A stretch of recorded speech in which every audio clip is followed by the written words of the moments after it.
చంద్రబాబు నితీష్ కుమార్ కు ఆప్ అధ్యక్షుడు కేజ్రీవాల్ లేఖ రాశారు.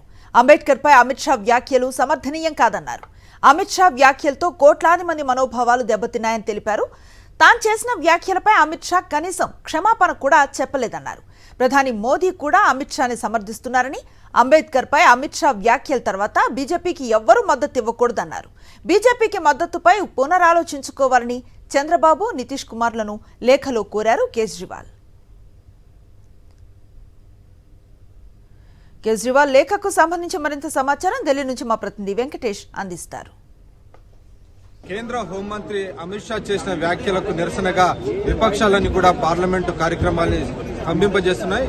అలాగే పార్లమెంటు బయట కూడా విపక్ష పార్టీలు కేంద్ర హోంమంత్రి అమిత్ షా వైఖరిని నిరసిస్తున్నాయి. ఈ మేరకు ఆమ్ ఆద్మీ పార్టీ అధ్యక్షుడు అరవింద్ కేజ్రీవాల్ ముఖ్యమంత్రి చంద్రబాబు నాయుడుకు లేఖ రాశారు.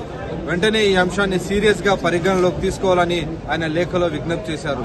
అంబేద్కర్ ను అవమానపరిచే విధంగా అమిత్ షా మాట్లాడారని తన లేఖలో స్పష్టం చేశారు. అంబేద్కర్ పేరు తలవడం అనేది ఇప్పట్లో అందరికీ ఫ్యాషన్ గా మారింది. ఆ పేరు అన్నిసార్లు తలవడం కంటే భగవంతుని పేరు తలుస్తే స్వర్గానికి పోతారు అని అమిత్ షా చేసినటువంటి వ్యాఖ్యలు దళిత సామాజిక వర్గాన్ని తీవ్రంగా అవమానపరిచే విధంగా ఉన్నాయని, కేవలం దళితులనే కాదు అంబేద్కర్ ను ప్రేమించే వారందరినీ కూడా అవమానపరిచే విధంగా ఉన్నాయని, అయితే ఈ అంశానికి సంబంధించి అమిత్ షా క్షమాపణ చెప్పకుండా తన వ్యాఖ్యలను సమర్థించుకునేటువంటి ప్రయత్నం చేస్తున్నారని అరవింద్ కేజ్రీవాల్ ఆరోపించారు.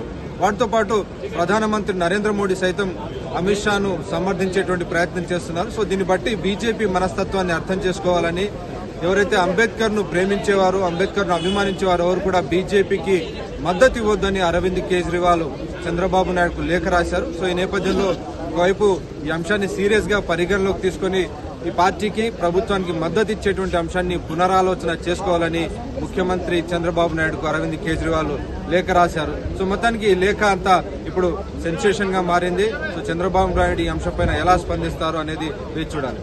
పార్లమెంట్ నుంచి వెంకటేష్, సాక్షి టీవీ, న్యూఢిల్లీ.